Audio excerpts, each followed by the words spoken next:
All right, welcome to The Explainer. Today, we are diving into a really aggressive, pretty bold investment thesis that's built for the age of AI.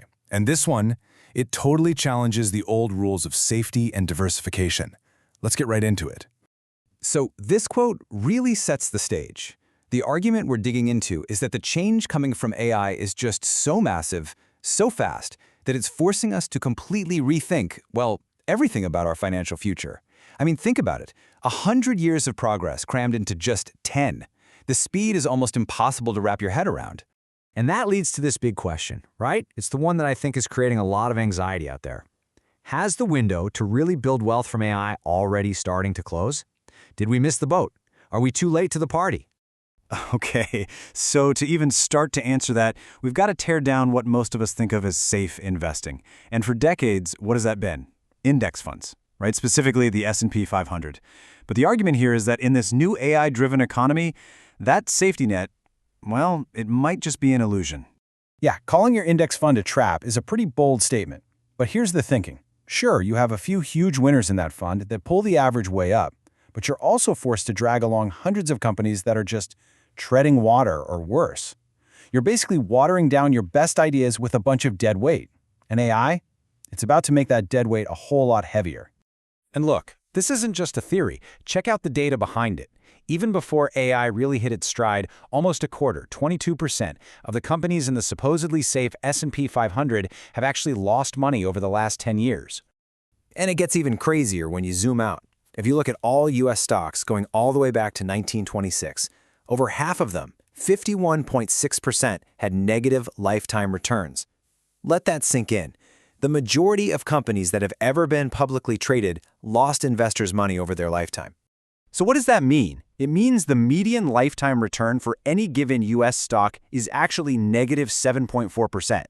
You could literally throw a dart at a list of stocks and you'd be more likely to lose money than to make it. And that's before, get this, before you even factor in inflation. You just get absolutely crushed. And these companies, the ones dragging everything down, have a name for them in the source material: zombie companies. They're not profitable enough to even cover their own debt payments. They're just shuffling along. And the core thesis here is that this huge wave of AI disruption is going to create a ton more of them, turning big parts of our indexes into basically a graveyard for obsolete businesses. Okay, so if that's the problem, what's the solution? Well, if diversification is a trap full of zombies, the new game plan is to do the exact opposite. We're talking about extreme concentration. It's all about hunting for that tiny, tiny fraction of hyper-performing assets where all the real wealth gets created. Forget the top 1%. The real magic, the real wealth generation, happens in the top 0.3% of assets. The whole philosophy is just stop spreading your money so thin across the good, the bad, and the ugly. Instead, you focus all your energy, all your research on finding and backing only that tiny, elite group. So how do you even find these? It's about hunting for faster horses. Let me give you an example. You've got Arista Networks. It's a solid company, about 60% exposed to AI. But then you look at the faster horses here, Marvell Technology and Astera Labs. They had way higher, more pure-play AI exposure. And look at the difference. They just massively outperformed in the exact same period. And this quote just nails it. You can't own them all. You have to choose. This strategy takes real discipline. The goal is not to just buy a basket of everything related to AI. The goal is to do the work, build real conviction, and then make big, concentrated bets on the few companies you truly believe are destined for that top 0.3%. So where do you look right now? Well, the argument is that the biggest opportunity is in the picks and shovels of this AI gold rush. For now, don't worry so much about the sexy applications on top. The serious money is rotating into the boring, foundational stuff, the infrastructure, the data centers, the specialized chips, the high-speed plumbing that this entire revolution is being built on. All right, so let's say you found those winners. Now what? This is where the playbook gets really interesting, and frankly, pretty counterintuitive. It's a wealth strategy that the super rich use, and it basically flips everything you've been taught about taking profits on its head. It's a concept called the synthetic dividend.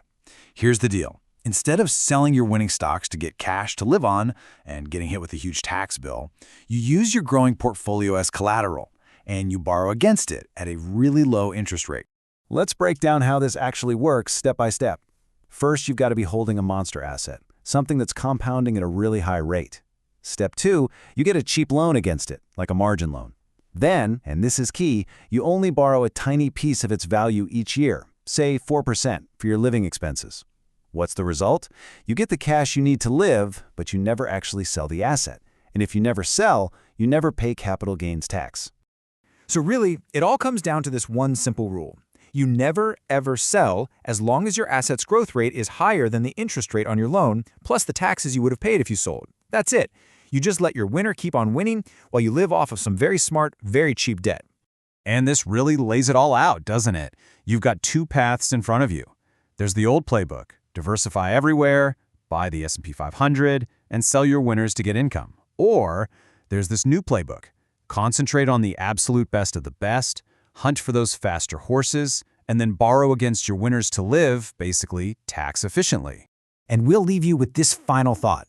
This whole technological shift, it's not just about picking stocks. We're talking about a fundamental rewiring of the economy. Some predictions say AI could wipe out 20 to 40% of white-collar jobs by 2030. So, in a world that's changing that fast, the real question you have to ask yourself is my financial strategy actually built to survive it?